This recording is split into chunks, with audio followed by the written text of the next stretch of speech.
आत्म्याचं स्वरूप काय आहे, आत्मा काय आहे, याचा बोध प्रत्येक जीवाला होईल असं नाही.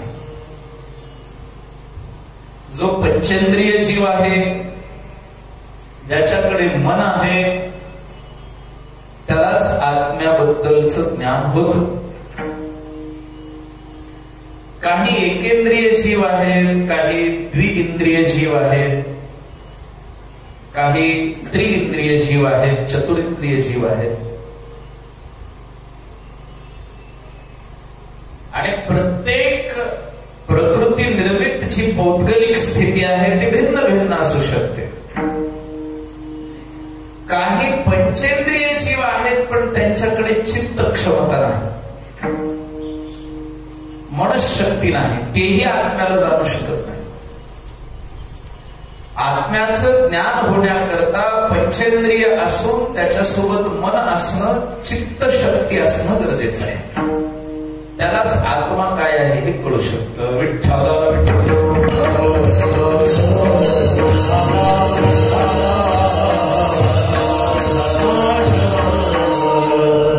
प्रवृत्तीच्या दिशेने गेलं की आत्म्यापासून आपण परांगमुख होतो, दूर जातो. निवृत्तीच्या दिशेने गेलं तर आत्माभिमुख होतो, आत्मसम्मुख होतो, आत्म्याकडे आपली गती होते. आणि आत्मा काय आहे तर देहरूपी रथाचा मालक आहे. कठोपनिषदामध्ये मंत्र आहे, ओम आत्मानं रथिनं विद्धि शारीरं रथमेव च इंद्रियानाहयानाहुर मनः प्रग्रहमेव च बुद्धिं सारथिर्यस्तु. उपनिषद मंत्र आहे कठोपनिषदात. आत्मा हा मालक आहे, देहरूपी रथाचा मालक आहे. देह आहे रथ, आत्मा आहे देहरूपी रथाचा मालक म्हणजे रथी. जो रथात बसला त्याचं नाव रथी. जसं प्रवासा करता जो बसला त्याचं नाव प्रवासी. बरोबर, प्रवास करणारा कोण? प्रवासी. रोग झालेला व्यक्ती डॉक्टरकडे गेला तरी इकारांतच प्रयोग आहे, रोगी. काय म्हणतात त्याला? रोगी. प्रवासाला गेला तो प्रवासी. तसं किंवा शेती करणारा तो शेतकरी, इकारांतच प्रयोग आहे, वेलांटीचं शेवटी. शेती करणारा तो शेतकरी. तसं किंवा स्वयंपाक करणारा जो, त्याचं नाव आपण स्वयंपाकी असं दिलंय. मग तो पुरुष असो किंवा स्त्री असो, स्वयंपाक करणारा तो स्वयंपाकी, इकारांत प्रयोग आहे.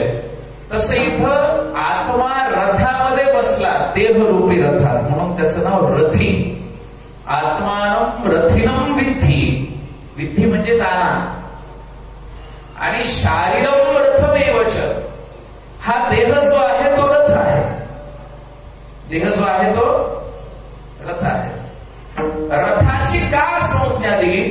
कारण रथ हा चालायमान आहे, एका जागी आहे का? घराची का दिली नाही संज्ञा? कारण घर एका जागी आहे का फिरतय? घर आपलं एका जागी आहे का फिरतय? एका जागी. पण रथ म्हणजे आपली कार असू द्या, मोटरसायकल असू द्या, फिरतं वाहन आहे का एका जागी फिरतय? मग आपल्या देहामध्ये जो चैतन्य आत्मा आहे, तो आत्मा जोपर्यंत आहे तोपर्यंत हा देह घरासारखा एका जागी फिक्स आहे का फिरत आहे? शरीर फिरतय का एका जागीच आहे? अहो, घरातल्या घरात का होईना, ह्या खोलीतून त्या खोलीत का होईना, पण फिरतय ना. म्हणून याला संज्ञा कशाची दिली? रथाची. शारीरम रथमेव च, रथम एव च. कारण दोन प्रकारची सृष्टी आहे, एक चर सृष्टी आणि एक अचल सृष्टी. अचल सृष्टी म्हणजे ते हलतच नाही. चर सृष्टी म्हणजे हलते. आपण काय म्हणतो? चराचर. तुका म्हणे विश्वंभर जयाचे चराचर. मग चर म्हणजे काय आणि अचर म्हणजे काय? ज्याच्यात गती आहे ते चर आहे आणि ज्याच्यात गती नाही ते अचर आहे.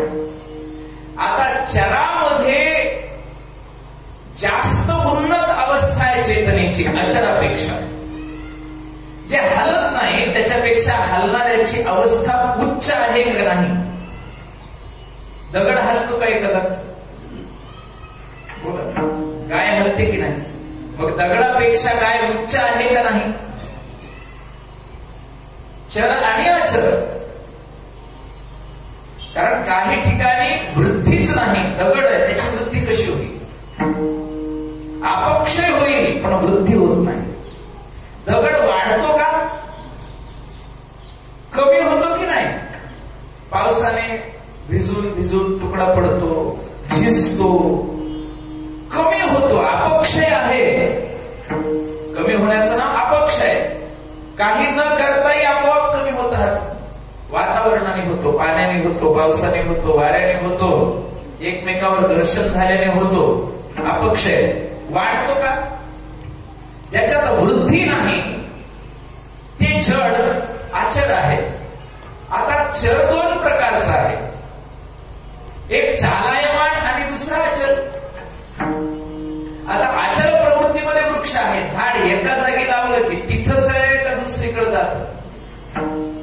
तिथंच आहे म्हणून बरं आहे, नाही तर झाडही फिरायला लागले तर किती अवघड आहे सांगा ना. शेतकऱ्यांनी आंब्याची झाडं आपल्याच शेतात लावले, परवा दिवशी गेले